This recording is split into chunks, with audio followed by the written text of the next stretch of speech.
Good afternoon and welcome to this webinar entitled The Changing Shape of Language Education, the Consequences of COVID for Learners and Teachers. My name is Sarah Breslin and I'm the Executive Director of the European Centre for Modern Languages, ECML for short, an enlarged partial agreement of the Council of Europe, currently with 35 member states. Our mission is to promote excellence in language education, and we do so by working at the interface between policy, research, teacher education, and classroom practice. We work directly with our member states, but we also work with international non-governmental organisations in the field of language education through our professional network forum. The logos of the 16 member institutions are visible on the slide. And we also have a cooperation agreement with the European Commission. This webinar is part of a wider initiative which began last year, initiated by members of our professional network forum and co-financed within our agreement with the European Commission. In a moment, I will show you a slide of the core team members behind this initiative and then ask my colleague Pila Poiklik, who represents Estonia on the ECML Governing Board, to provide you with some background information. But before I do that, I would like to use this opportunity to draw your attention to a recent and very important ECML development, which I hope will be of interest to you. The ECML wanted to show its solidarity with the people of Ukraine.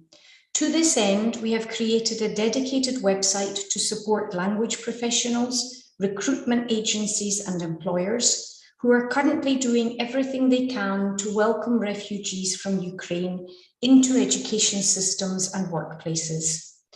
The website brings together very helpful recommendations and classroom tools produced within the Council of Europe's LIAM project, the Linguistic Integration of Adult Migrants, but the tools have been adapted for younger learners.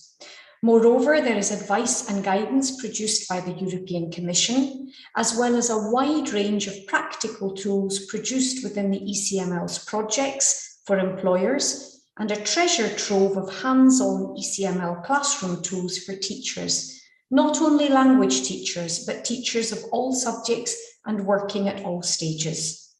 On the screen, you can see just one example of one of the recommendations focused on teachers and how to take advantage of the languages that learners bring with them. This is one of a range of recommendations, and you'll see how we've linked it directly to ECML tools. Last week, experts from the ECML's Supporting Multilinguals Classroom project, a project also co-financed by the European Commission, delivered a very helpful webinar for teachers where they explored some of these resources in detail. You can see the slides on the website and follow the recording of the webinar too, if you would like to. So even if you are not directly affected by this very difficult situation, perhaps you know of others who are, so please help us by spreading the word. So now to the webinar itself and to the core team. You can see here everyone who's directly involved in this initiative. You'll not get to see them all in the webinar, but that doesn't mean that they've not been working hard in the background. So I'd like to take this opportunity to thank them for all their hard work. Just a few practical points before I hand over to Pila. Please take advantage of the chat function to ask questions and make comments. About halfway through the webinar, we'll give you an opportunity to look at these questions and I will pass them on to our speakers. But at the same time, we will try and answer directly in the chat where we can. And there will be time for further questions at the end. And although the input is in English, of course, you can ask your questions in the chat in English, in French, in German, or in Spanish. There are staff who can help us with the different languages. And we will make sure that the slides are made available shortly after the event. So without further ado, I thank you for listening to this short introduction and hand over to my colleague Pila. Thank you, Sarah. And hello to everyone from me as well. As already mentioned, I represent Estonia on the ECML governing board, and it continues to be my honor to be part of this initiative as well. So by way of an introduction into today's topic, which is about how to collect learners' voices, I will just walk you through the initiative as a whole so that you can better follow the full picture into which this section fits. And as a starting point, let me please cover the four main proposed outputs of the initiative. It all started with trying to record or having the goal of recording teachers' experiences during the pandemic. And then through these reflections and through their input, rethinking language education in the light of the experiences that we've had over the 2 last years. Through this all, the aim has always been to move towards a publication that would include best practices and guidance and just advice on what it is that we have learned during the pandemic that we should be taking with us to the future. And in the second year of the initiative, a fourth goal was added, that is to collect learners' opinions of their experiences of language learning during the lockdown. Now, just to visualize the different phases of the initiative, here is a very quick glance of at what has been done and what remains to be done. So everything that you see a small tick next to are phases that we have already walked through, and we are currently in this red middle section where we have piloted learners' voices on how to collect those learners' voices, and we're currently in the webinar and happy to have you all here. What remains to be done is to actually go about gathering learners' voices, to analyze the whole set of data that we have, and to then walk the results through the ECML Bureau and move towards publishing the results towards the end of the year. But to give you a bit more detail on the steps that we have taken in 2021 and 22, the very first major step was a survey that was conducted in February last year, and we were really happy to have so many responses from Europe and elsewhere that gave us really rich material to work with and provided a basis on which we could begin to draw out the main results and conclusions. And from these survey results, then a general analysis has been conducted, and the most illuminating contributions and topics have been distilled from it. And about a year ago, we also held our very first webinar where the main results were presented and the website for the initiative was launched. This was followed by two think tanks, which helped us shift through the material further to prioritize the topics and to really move towards what it is that we should be including in the publication and in the guide. In parallel, there was also a mapping of more specific or detailed experiences through the case studies, and towards the end of the year, a colloquium was held and a leaflet was published. But you don't just have to file all of this that I'm mentioning in the category of good to know. You can actually access all of this and draw your own conclusions, see how it all matches to your experiences, and also think about ways in which you might want to contribute.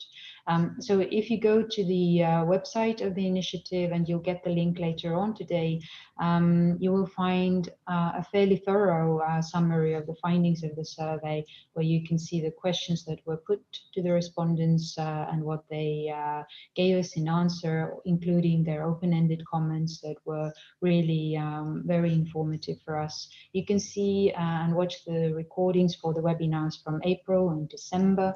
You can read the case studies and find your own topics that interest you most, from assessment to cooperative feedback to how to continue developing oral interaction during the COVID period. And then finally, you can also access the leaflet entitled Towards a Guide to Language Education in Pandemic Times and Beyond. And I want to just briefly cover what is there in the leaflet by way of an introduction into today's webinar. So it's a short publication that maps 6 key areas, and these have been identified on the basis of the survey results and the think tanks and all of the other events from the previous year. And it also contains a selection of the comments from the respondents from the survey by way of illustrating some of the points that have been raised. And it will work towards publishing a guide, which in turn will try to answer this question here: how can language education meet present and future challenges? Now, this slide simply maps for you the main topics that you can briefly read about in the leaflet. There's issues to do with the use of technology and making sure that it is equitable, that everyone has access. There's issues of exploiting online materials and producing good resources. There's issues to do with assessment, which is always relevant in teaching and for teachers, how to support teachers, how to choose best methods for this new setting, and very importantly, how to support learners and how to really engender their autonomy. And I want to leave you with a screenshot of the leaflet of the section which really focuses on what we think we should be doing to support learners. And this is based on the work that has been done, which has identified issues of how to include different groups of students. So we know that in times of crisis, groups that are already vulnerable become even more so, and this has been the experience. So how do we do this? How do we make sure that there isn't even more loss of learning, that everyone can still participate through technology and through having the necessary skills for this? Also, how to make sure that learners still have their social contacts, that even if they are online or if they're at a distance, that they are still having the human experience to go with it all, and that they still get to live their normal lives, by which I mean connecting to other people. Issues with resources, how to include students in decision making and all of those things. But of course, and this is has become clear through the discussions previously as well, we cannot rely only on teachers' perspectives, and we really need learners' own voices to complete the picture and make sure that when we take steps and develop resources to help learners, that we actually do this having their specific needs and their experiences in mind. So this is the aim of today's webinar, to try to move into that phase of the initiative. And with that said, I will hand you over to Peter.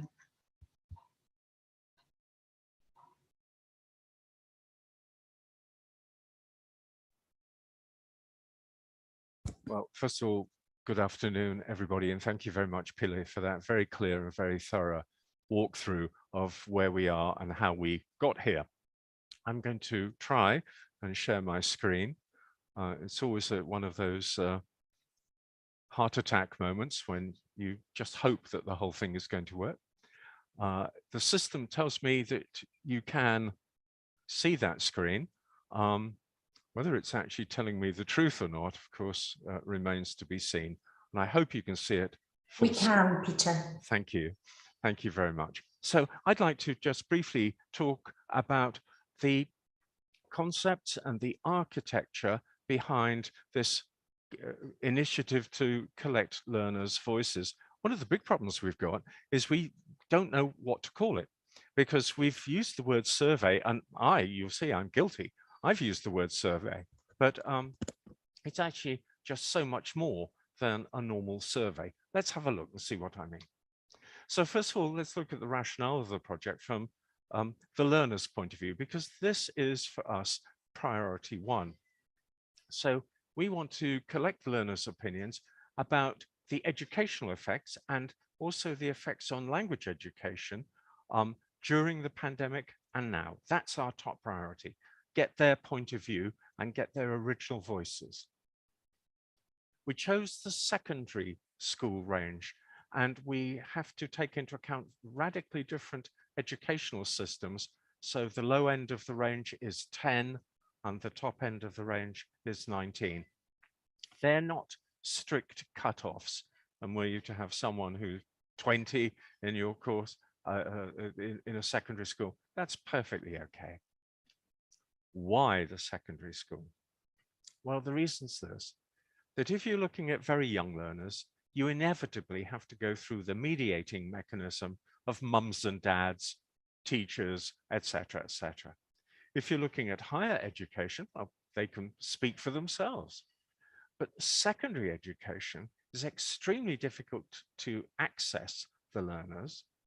They are very, very often the ones who've been not only impacted the most and had the greatest problems, but they've also very often been the ones who've tried to make public opinion be aware of their issues.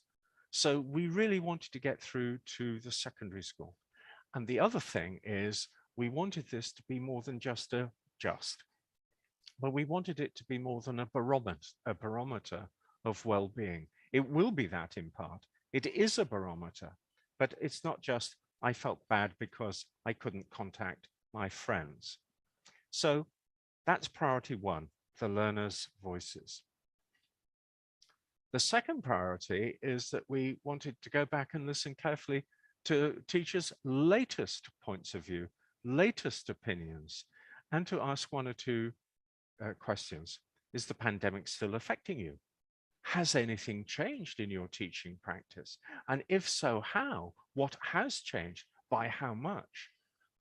These things are very important to try and understand further.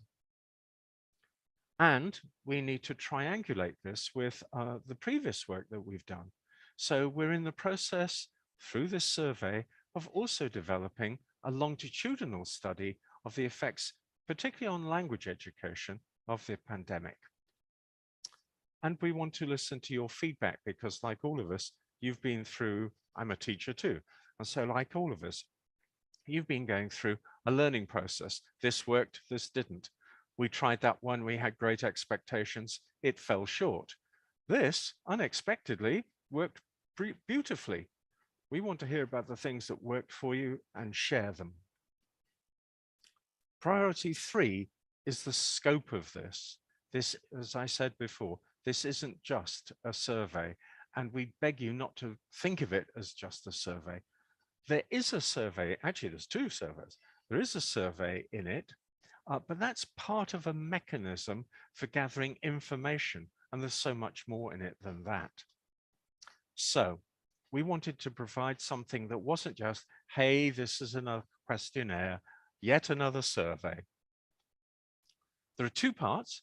There's a teacher part in the survey, and there's a separate link for the separate learners survey, and that's envisaged learners not as individuals, although they could fill it in as individuals, but it's envisaging them as groups or even whole classes.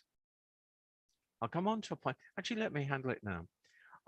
It's actually the design of this is to handle a teacher with a class that the teacher selects, and then we'll talk about the materials. What happens if I'd like to try this out with 2 classes? We'd ask you to do 2 separate surveys, but do you have to redo the teacher's survey completely? No, it's just the demographic data, your name, your school, this class, which may be different to the other one, this age range, which may be completely different to the other one you've chosen, this CFR level, and this town, because it may even be in a different place. And we need that to link into the learners' voices, but we also need it for a certificate that we're going to provide every participating teacher.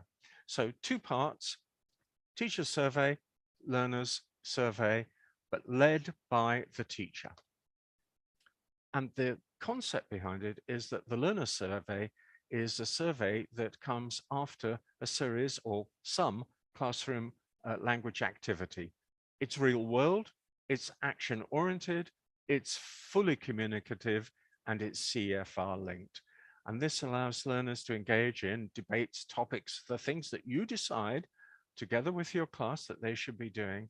And then we use that as a mechanism to provide the outcomes for the survey, which they then fill in.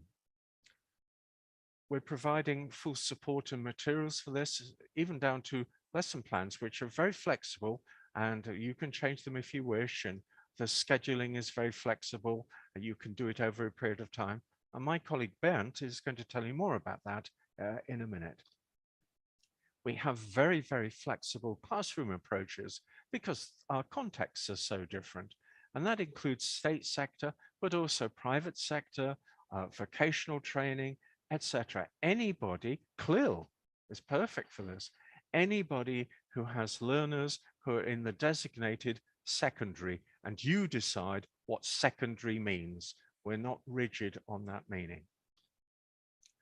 But very, very importantly, there's post-survey support and lots of it. We've already produced a Padlet where teachers, learners, classes, you can add your thoughts, your reflections, because not everything happens in the survey. Afterwards, I mean, how many times has it happened to you, as it happens to me, afterwards you think, oh, wow, I wish I'd said that, or wow, I wish I'd thought that at the time. And now thinking about it, well, you can, and you can add your views right the way through for several months hereafter. Just want to upload a photo of the class. You can put in short audio or video clips, and by short, 2 to 3 minutes. You can produce summary reports. One of the things we did is we carried out a pilot of this before we decided to present it to you. And quite unexpectedly, one class divided in two, and they produced 2 different summary reports of what they've done. So it's more than a survey. You're not just ticking boxes by any means. The other thing that we had is that we wanted very much to have washback. And there are basically a set of 4 areas where we wanted washback. We wanted to empower learners and teachers and to give them agency. We wanted real world, and we wanted things to be authentic. We wanted to encourage or further encourage reflective practice. We wanted very much to foster democratic citizenship. You heard what Sarah said in the introduction, but we'd actually written our concepts before the sadness and tragedy of the Ukraine. One of the things in the learner survey is there's the space for a minority report. The majority of the class felt this, but 1 or 2 others, or others, felt that. And they both have equal space to represent their ideas. And we wanted very much to create a community, and a community that stayed in touch through mechanisms such as the Padlet. And the pilot study confirmed that we could do this, and these were realistic and achievable aims. So we carried out a pilot study. What was that? Well, it was a proof of concept. Many of the things we're doing are quite innovative. So do they work? And do they deliver the results? And above all, do they get us that collection of learners' voices that we're looking for? You can read the headlines here. We carried it out over a period of 2 weeks, and the results were positive, but they allowed us to improve things. But they did confirm this innovative approach does generate the collection of learners' voices. And our volunteers, particularly our teachers, we had positive to sometimes hugely enthusiastic responses. I actually carried out a focus group with a couple of them to get to the heart of it. We had 14 teachers, 23 classes, 1 focus group, 5 member states. I'll show that on the next penultimate slide. And they provided the voices from 276 learners. So what we're sharing with you today is the result of experience, previous experience carried out earlier with 276 learners. 5 countries, they are Lithuania, Italy, Germany, Austria, and Romania, who took part in the pilot study. Huge thank you to all of you. What are the next steps and the rationale for the next steps? Well, this is the new survey, and it is open from tomorrow. And other colleagues will tell you more about that. And it runs until the 26th of June. It's actually shorter than the original 2021 survey, and there are just 12 principal questions. Roughly 20 minutes to complete. During the pilot, 17 minutes, but that's because they were highly motivated, I don't want to suggest you're not highly motivated, but highly motivated, highly dedicated, thought about it a lot, etc. Although we didn't select, they volunteered. It's available in English and French. The French isn't quite ready yet. That's due to staff shortages. It's no one's fault at ECML, but French is coming, and feel free to put your answers in French if you wish. Each teacher and class, but it goes via the teacher, will receive a certificate of participation. And at that point, I just want to say a huge thank you from all of us for everything that you can do to help us, to help the learners gain a further voice. Here's an example of the certificate of participation. And just a gentle reminder for all of us, me too, the past is never dead. It's not even past, it's here.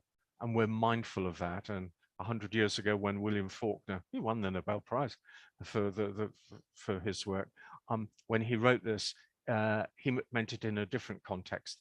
Today, I think we're all very, very well aware of what the contexts are. Thank you very much. I'm now handing over to my colleague, Bernd. Thank you for following me.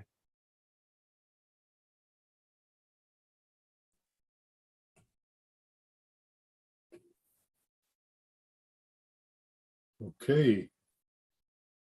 So the slides are being checked directly from the ECML. So when you hear me utter the odd next, it's just to make sure that we get the next part of the slide online. Thank you very much, Peter, for elaborating on the concept and the reasoning and the rationale behind our initiative to collect learners' voices.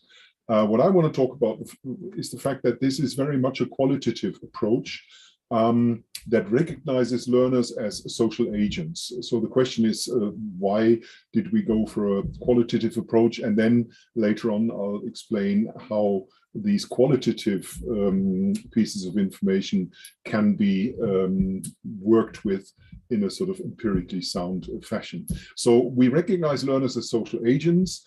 And what we want to do in this particular initiative is we want to empower them to reflect and express what they have experienced and voice their real feelings and their experiences. That is something that is very much important.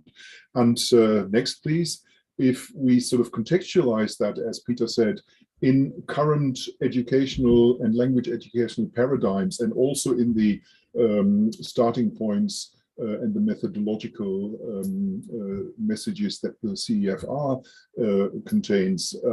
This is very much rooted in an action-oriented approach. And what we do is we provide a framework for learners to take action and collect and reflect their voices. Obviously, there is the element of real-world connection and relevance because it's an issue that's close to their hearts. It's something that they have all experienced, and that dovetails very nicely with the idea that anything that you do in a language classroom has to be authentic, and it needs to have the opportunity to be authenticated by the learner. So a topic and an issue is some aspect that the learners can authenticate for themselves, i.e. take on board. And what is also very important is that action orientation goes hand in hand with output negotiation. And what we want, in fact, is conduct this particular collection of learners' voices in such a fashion that through action, learners in groups negotiate the kind of output and the ideas and the opinions that they want to voice, and then feed that into the shell that we provide online with the survey that is available. Next slide, please. So how does this qualitative approach work? We're going to work with learners' voices, and we want to collect these learners' voices embedded in a classroom project. And the framework that is provided allows the learners to reflect their experiences, express their views, and then collaboratively produce output, i.e. Express what they've experienced and then feed that into the survey. We have a set of open questions, and in a way, the survey is the kind of framework that you can follow when introducing this as a classroom project. So we start with open questions from expressing general opinions and dislikes and likes, and then more concrete opinions about what learners considered helpful and not so helpful, and what they found supportive in their learning experience, etc., etc. And then the core part is, in fact, part 3, where we basically have a list of prompts, i.e. discussion points, and these are intended to initiate a writing project that focuses on writing a kind of opinion piece on one prompt or one issue that the learners choose themselves, so the one that they really take on board, that they can most relate to, and they really authenticate. There are 13 prompts altogether, and if we talk about balancing the qualitative and the quantitative, I mean, already the kinds of choices that groups of learners make there will also be a way of triangulating which issues are more or less relevant and important for the learners. And what is very important, as Peter already said earlier, is that this is a flexible concept. It is basically a project-based, action-oriented approach and methodology, but the framework that we offer allows for various options of organizing these projects into such an action-oriented, class-based teaching unit. You can maybe use, for example, part 1 of the list of questions, the open questions, to have a sort of pre-task brainstorming discussion in class, and then have the group work focusing mainly on the part 3, choice of prompts and discussing the prompts and then writing the opinion piece. You can do the whole thing as a group-based task activity, etc. But there are various options available, and the info pack that we provide and the frameworks that we make available, plus some of the tools, allow you as the teachers to basically choose the framework and the organizational parameters that you think work best within your class. If I could have the next slide, please. Obviously, what we need to do then is we need to basically take all this qualitative data and try to sort of somehow, sort of in a quantitative way, analyze the information. And what we're going to do, we're going to work with a corpus analytic approach, i.e. we're going to build a corpus based on all these learners' contributions, and then use all the, let's call it, tricks of the trade of corpus linguistics and corpus analytical approaches to work through that data and make it empirically grounded, quantifiable information. What I've done here very briefly is based on the 200 some statements that were provided by the learners in the pilot. I just sort of, used a sort of technique to create a word cloud that identifies the most addressed issues. And as you see here, they talk about learning, they talk about activities, they talk about teachers, they talk about the time issue, they talk about difficulties and distractions. They talk about the kind of tasks and interactions that happened. And these are all sort of statistically analyzable, and based on that we can then work our way into the data. And the next slide shows, for example, one approach, simply eliciting concordance context lines out of all the statements that focus on a particular issue that we can identify as a burning issue based on the statistics that we have about issues that I mentioned, and then take a look at what learners actually did say.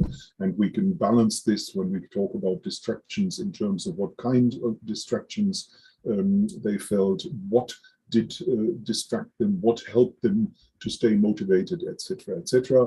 We can also, if we go to the next slide, contextualize particular terms by using clusters and collocates to see whether learning is discussed in a more positive, in a slightly more challenging way. If you see from the last set of collocations, obviously learning was a challenge because studying was a bit of a problem because there was so much distraction there. But then there are also positive aspects about learning because learners were invited and saw the potential to develop the kinds of skills which they have to develop themselves. So something about learner autonomy there. If we go to the next slide, please.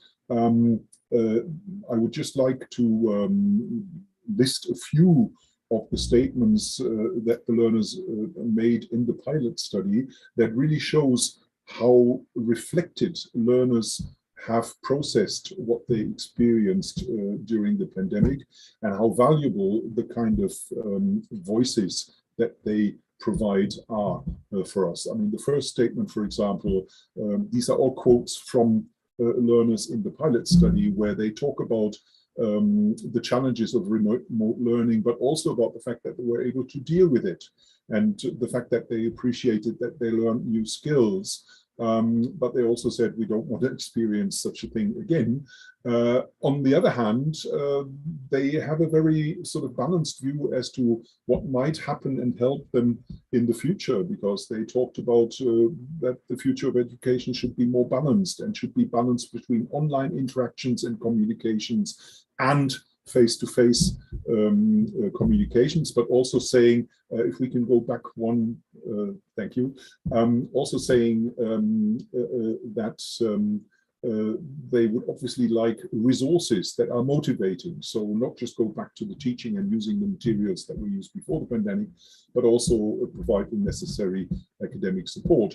They also, in one group, quite clearly focus on the fact that they would very much like this kind of mixture of learning, both in class and remote, because they say there is more variety in it, and it might be a great opportunity to do different kinds of tasks. And of course, what we want to do is, when we collect these learners' voices, is find out more about what sort of opportunities they see, and what kind of tasks they might have in mind, and how they might themselves feel about a sort of proper balance between face-to-face and remote and hybrid kind of context. The final statement also very much focusing on the fact that you know, the online environment has challenges that need to be faced, etc., etc. And if we then go to the final quote, that in a way sort of hints at the fact, and this is representative of what a number of learners in the pilot already expressed, where they say, well, now that we've gotten used to the hybrid way of learning, this is a direct quote, we see that both face-to-face and remote learning can be successfully combined. We would not like to work from home all the time, but one day a week would be great. And again, what we hope to achieve when collecting the learners' voices is in fact to find out a bit more how this could be put into practice from a learner's perspective, which I think is very important and is very much necessary, because we don't want to impose things on the learners. We want to see what learners feel and need, and then try to cater for these needs. And with that, I hand over to Christine, who's going to take you in a bit more detail through the actual online part of the survey. What is important to keep in mind is that basically the classroom project is something that happens before learners then go to the actual online questionnaire and feed in the information that they've collaboratively negotiated as their groups or their classes output. Over to Christine. Thank you. Thank you very much to my colleagues, and welcome from my part. I'm speaking from the west of Austria. I'm a teacher educator who's been involved in a number of ECML initiatives. I am new to this team, and I've become very enthusiastic about the initiative to capture learners' voices and understand more about the learner experience. It's vitally important. We will now be taking a look at the way the next round of the international initiative will work in practice. At the end of the presentation, you will be given comprehensive information about how to register, and we do hope that as many classes as possible will register. We want to hear from as many learners as possible. You have a voice. By the way, don't worry about capturing the information. The PDF copy will come with the information packs. So, just before taking the tour, I'd like to stress again that we see this as a pedagogical activity for language classrooms, which can be carried out in different ways as a whole class activities. Teachers who participated in the pilot round worked very creatively in their classrooms, engaging learners in animated discussions around their experiences. The activity became a way to work with learners, learning how to present arguments.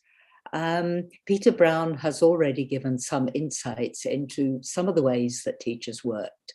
So let's look at the survey now, or the questionnaire now. After completing the first section, which asks for general class and school information, you will come on to this. And in the first section, this is looking at aspects that learners found difficult during the pandemic. I'd like to point out that you only need to fill out the first box.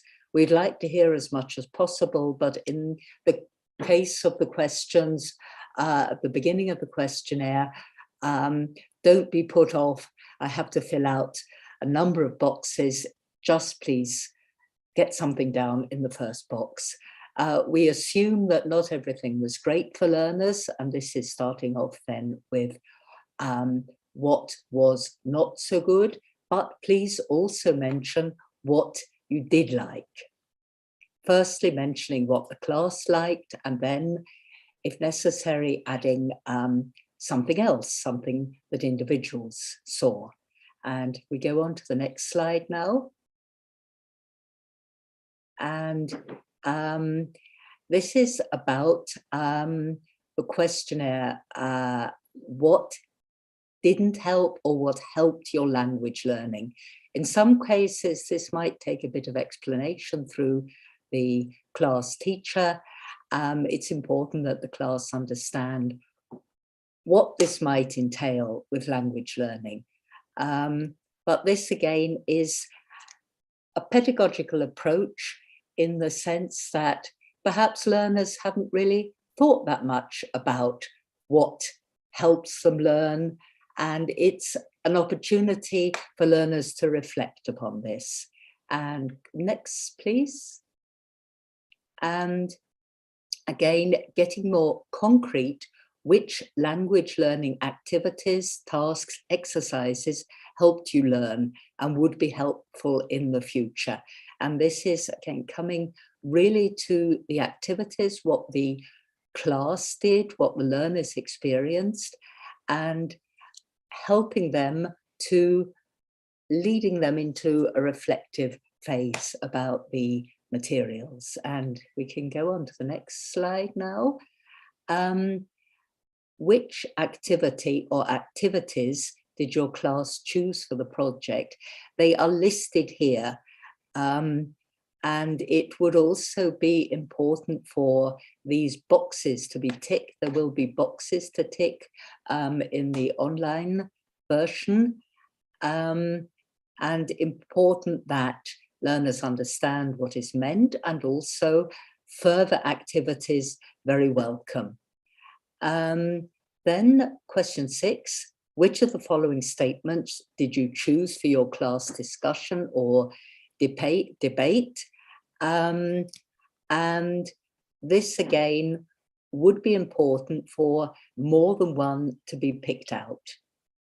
And we can carry on now to number 7. And this is an opportunity for learners to write down their opinions, our point of view after our discussion about language learning. And this is the opinion of most of the people in the class. Not everybody has to agree.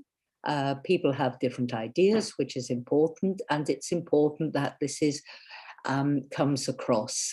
So the main opinion, but also to add under number 8, opinions that other people had.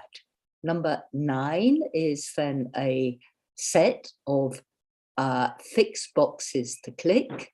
And as you will see at the top, It goes from strongly disagree to strongly agree.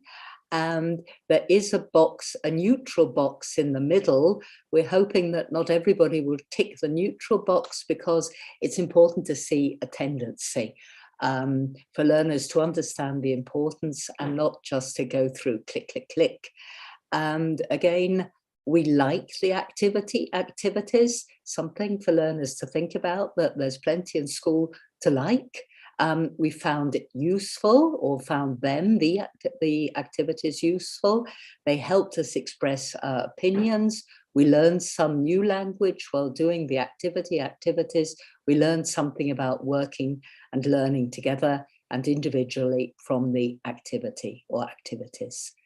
And now we're coming on to the final questions. What would you like to see, if anything, change in language education? And this is a message for the future. And again, very important to bring this up. Things should not be forgotten. There was plenty that happened that was new during the pandemic phases, during the lockdowns in the different countries. And what should be kept? What will be taken on? Again, not everybody will agree maybe in the class, but a statement, a general statement would be important. And here there's an open box. Is there anything you'd like to add or share with us about your language learning experiences during the pandemic?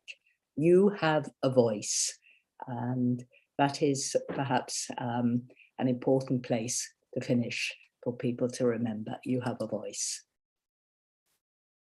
The teacher's questionnaire has already been mentioned. For those classes new to the initiative, or for those who've already done it, this should not take longer than 15 to 20 minutes.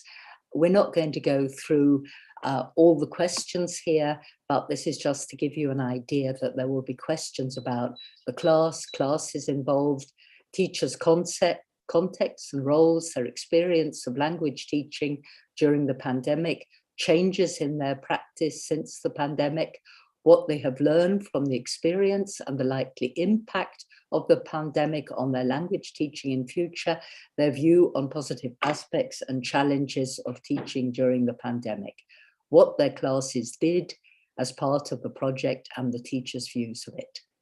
And we're now coming on to question time in general. And you are invited to ask questions here, and they will be taken up by the ECML. And we will now be handing over to Sarah Breslin. Thank you very much indeed, Christine. My colleagues who are monitoring the chat in YouTube have not identified any questions at this point. They have, however, identified very, very positive feedback on the presentation so far. And this is very, very encouraging news. So unless anything pops up on my screen, I don't think there are any questions coming through, which I think suggests that the presentation so far has been very, very clear. So I think we should just continue with the presentation as planned. Thank you.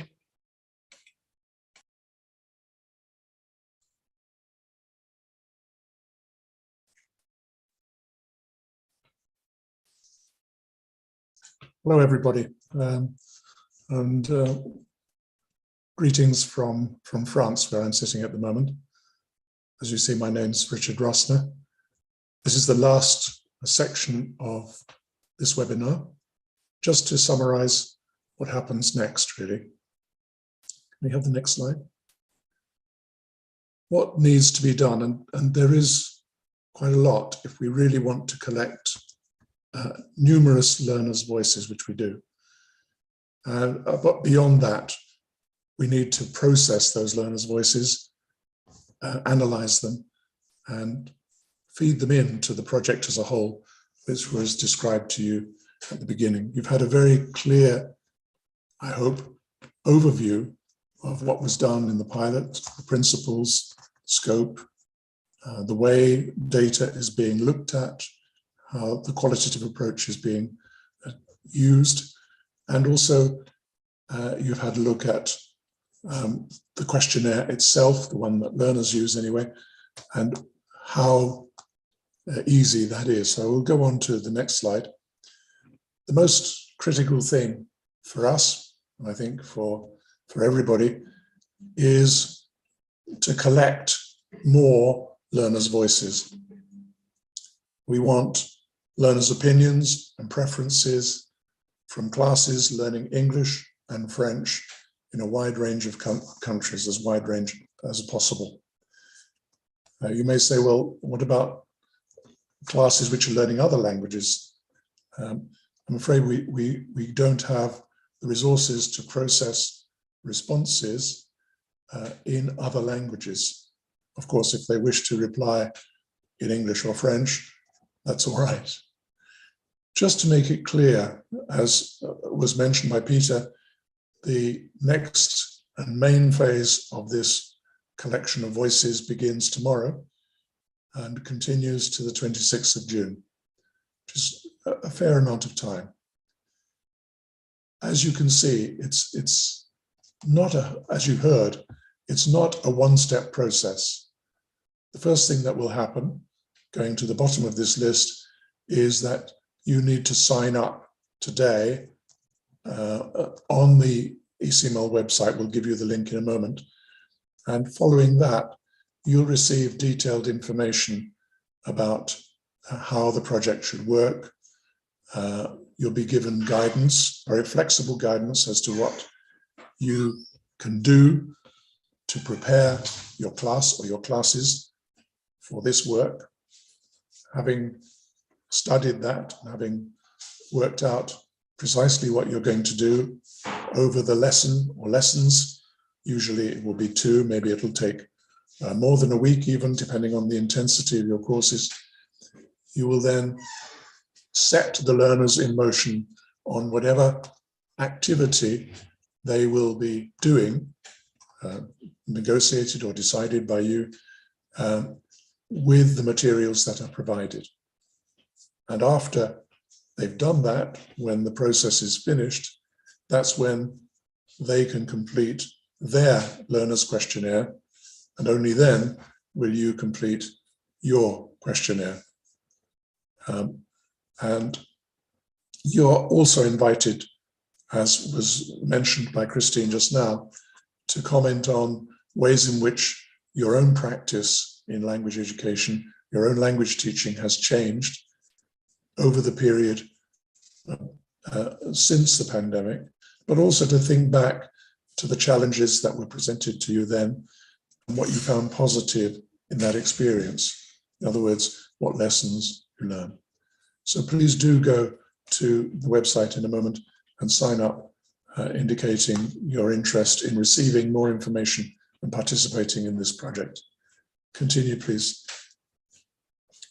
After that, once the classes have finished their work and the learners and teachers' questionnaires have been submitted, the ECML will award certificates of participation to the teachers and classes who are involved.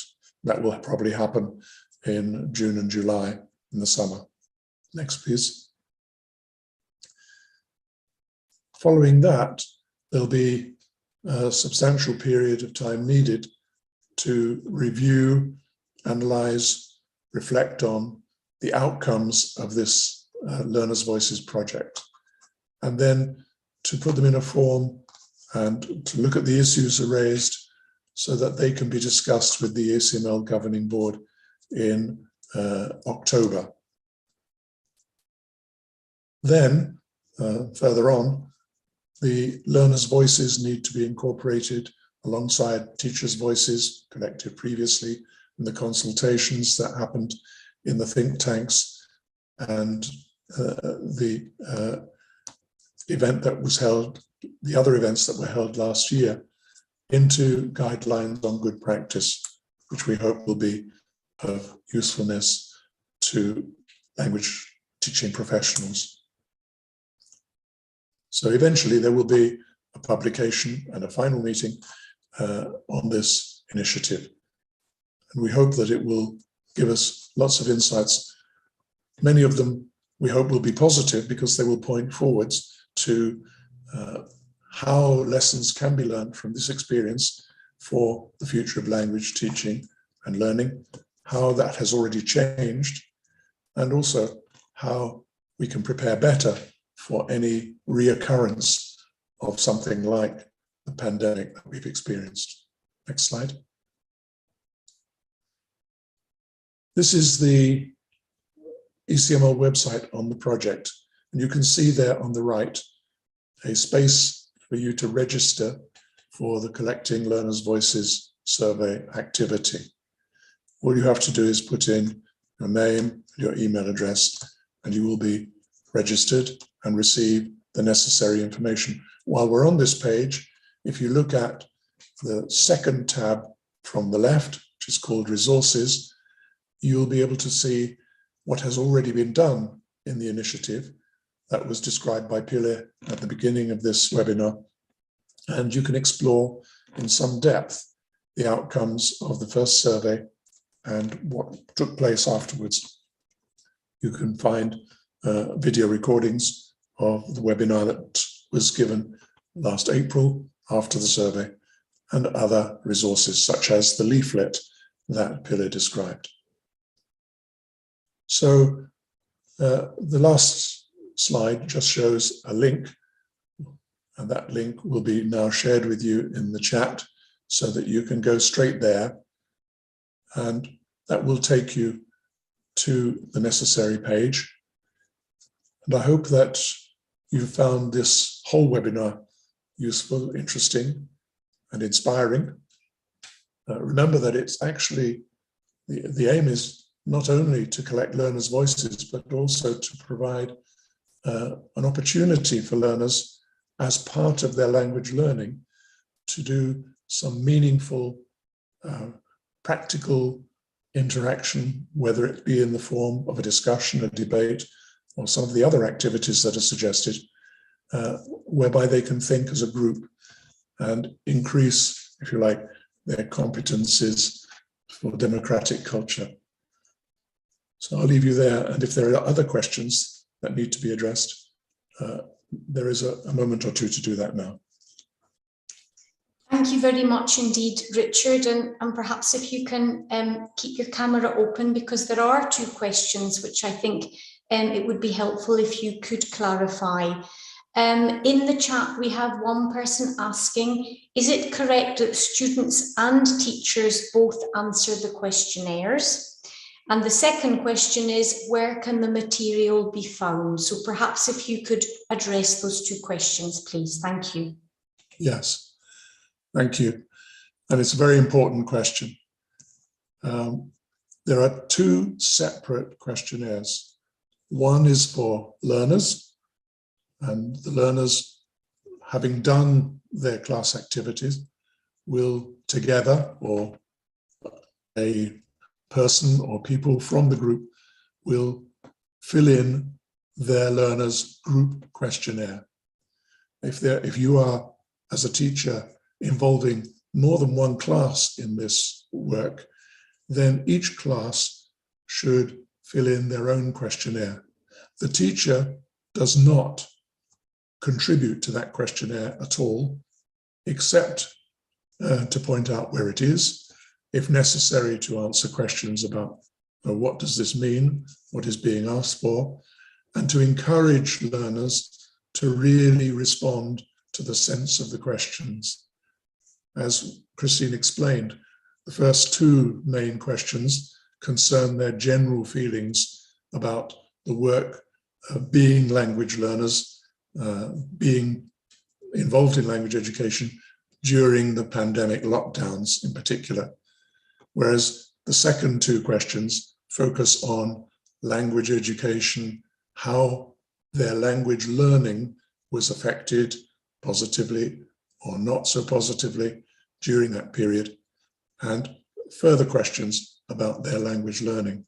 So these kind of differences might need some explanation, but apart from that, that task is the learner's task, and the learners, once they have completed their questionnaires, they submit them to ECML. Having been through this process, especially having captured more or less what happened and what activities learners did during their work, that's when the teacher completes her or his questionnaire. There is an opportunity for you to mention more than one class by filling in just the details of the class, the level, etc., on a separate questionnaire. That will be clear to you when you see it. But that questionnaire shouldn't take more than 20 minutes. It's very important that we have that too, so that we can connect your comments as teacher with the comments submitted by your class or classes. The second question, I think, Sarah, was about where information can be found, and the answer is on that link that you have just seen and you have now received via the chat. On that link, you should be able to, having registered, you should then receive all the information you need, which does include not just information about how to go about collecting learners' voices, but also to help, provides useful practical suggestions and actual resources that can be used during that process. As Peter mentioned, the French versions of these will take a little longer to reach you, but you can anyway look at the English version and then use the French version later, or wait for it, whichever you wish. If you have any questions about this as teachers, you can correspond, of course, with ECML and ask for further information and advice. Does that cover everything, Sarah? Yes, thank you, Richard. There's been another question about certificates, but just to reassure the person who asked the question, if you and your class participate, you will receive a certificate from the ECML. So I think that's everything now in terms of questions. So thank you, Richard. I will just round up this webinar with a few closing remarks. So first of all, thank you very much to all our speakers tonight, and of course to the entire team, those behind the scenes, and that includes my colleagues at the ECML, who have looked after the technical side, the promotional side, and all sorts of other aspects of this particular webinar. So a huge thank you to everyone involved. And I would just like to add my own voice to that of the speakers and really appeal to you to take up this opportunity. The more voices we can capture, the richer the data will be. And then together we can really look at building a better future for language education. And we can't do that without you. So please help us in this important endeavour. Before we go, I'd just like to tell you now about our next webinar, which will take place on the 14th of June at 1600 hours Central European Time. This webinar will focus on the new Council of Europe recommendation on the importance of plurilingual and intercultural education for democratic culture. You might not know about this new recommendation of the Committee of Ministers, but it is a very important political instrument which really has put language education firmly centre stage. So in that first webinar, I will explain why the recommendation was developed, why now, what are the key aspects of that recommendation, and really point out that this is the first ever recommendation in the field of language education that covers all languages, first, second, foreign, the languages of migration, all languages you can possibly think of. It covers all educational sectors, from nursery through to higher education. But more than that, it goes beyond the education community to civil society, to employers, and to wider society as a whole. So that first webinar, 14th of June, take note, you can already register on our website to take part. And that one will kick off a series of webinars, which will take place in the coming academic year, so beginning September of this year, really honing in on certain important aspects of the recommendation and giving more details in relation to specific target groups. For example, what does the recommendation mean for teacher educators? So I really hope you'll join me on the 14th of June. And thank you once again. I'm just double checking the chat. There's nothing there apart from very positive feedback on tonight's webinar. So with that, thank you very much everyone for listening. Thank you once again to our wonderful speakers, and I wish you all a very pleasant evening. Goodbye.